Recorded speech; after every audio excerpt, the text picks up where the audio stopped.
दर्शकों नमस्कार, राम राम, जय श्री राम और जय माता दी। मैं हूँ अश्विनी मल्होत्रा और आप देख रहे हैं अपना पसंदीदा न्यूज चैनल जम्मू तर्कश। रोजाना की तरह सुबह का वक्त और कुछ समाचार। तो चलिए समाचार देख ही लेते हैं।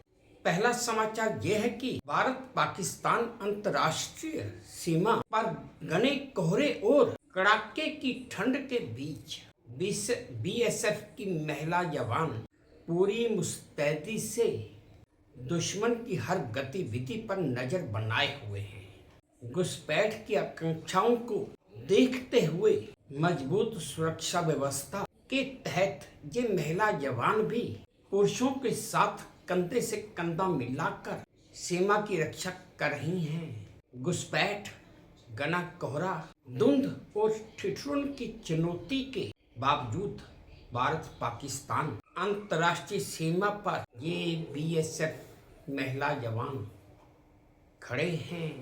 वे किसी भी नापाक हरकत का मुंह तोड़ जवाब देने के लिए तत्पर तैयार हैं।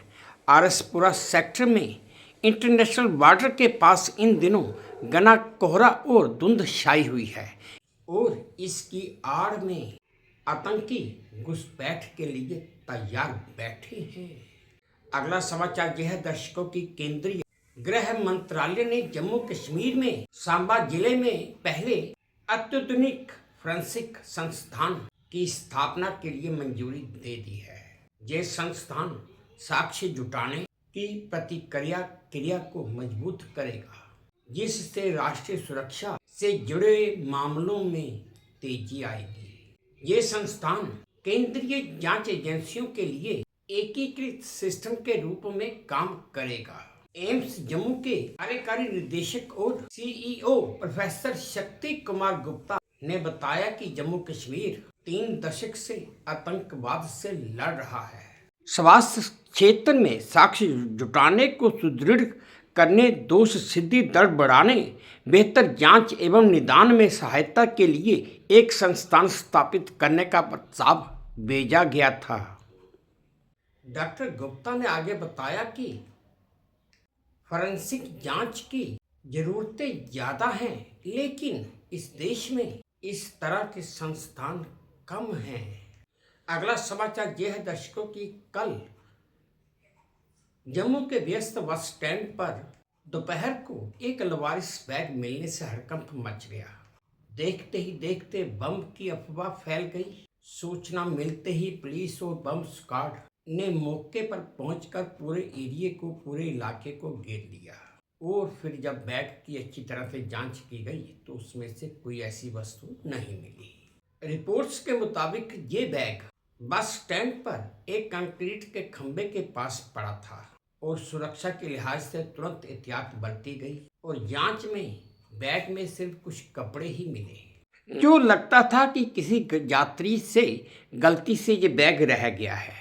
बाद में बैग को स्थानीय पुलिस थाने में ले गई और उसके मालिक की पहचान करने की अब कोशिश की जा रही है। अगला समाचार यह है दर्शकों की उत्तरी कश्मीर के एक जंगल क्षेत्र में सुरक्षा बलों को कसों के दौरान एक आतंकी ठिकाने का भंडाफोड़ हुआ है और वहां से हथियार, गोला बारूद और विस्फोटक सामग्री भी बरामद की गई है। दरअसल उत्तरी कश्मीर के एक वन क्षेत्र में सुरक्षा बलों ने संयुक्त तलाशी अभियान के दौरान एक आतंकी ठिकाने का भंडाफोड़ किया। अधिकारियों के अनुसार खुफिया जानकारी के आधार पर इलाके में घेराबंदी और तलाशी अभियान शुरू किया गया था और तलाशी के दौरान जंगल के भीतर छिपा कर रखा गया ठिकाना मिला, जहां से ये आपत्तिजनक सामग्री बरामद की गई है।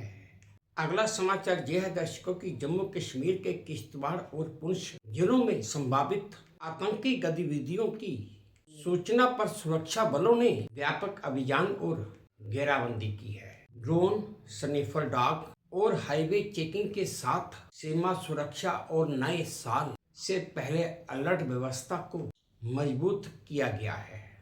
खुफिया जानकारी के आधार पर डोडा किश्तवाड़ के वन क्षेत्रों में 2 आतंकी समूहों की मौजूदगी की आशंका जताई गई है।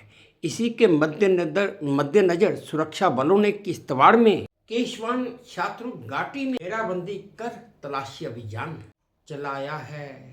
अगला समाचार यह है दर्शकों की अमेरिका के प्रमुख think tank council on foreign relations ने भावना जताई है कि साल 2026 में एक बार फिर भारत और पाकिस्तान के बीच सशस्त्र युद्ध हो सकता है। इस रिपोर्ट में बताया गया है कि बढ़ती आतंकवादी गतिविधियों के कारण दोनों पड़ोसी देशों में टकराव की मध्यम संभावना है। रिपोर्ट में कहा गया है कि जानकारी से पता चलता है कि भीषण सर्दी में जम्मू क्षेत्र में 30 से अधिक पाकिस्तानी आतंकवादी अभी भी सक्रिय हैं। अगला समाचार और आज का आखिरी चुनिंदा समाचार यह है दर्शकों की रिजर्व बैंक ऑफ इंडिया ने अपनी रिपोर्ट में बताया है कि देश में एटीएम की संख्या लगातार गिर रही है, जबकि बैंकों ने नए ब्रांच खोले हैं और खोल भी रहे हैं। महज एक साल के भीतर ही देश भर में करीब 3000 एटीएम बंद हो चुके हैं, जिसकी सबसे बड़ी वजह डिजिटल भुगतान का बढ़ता दायरा है।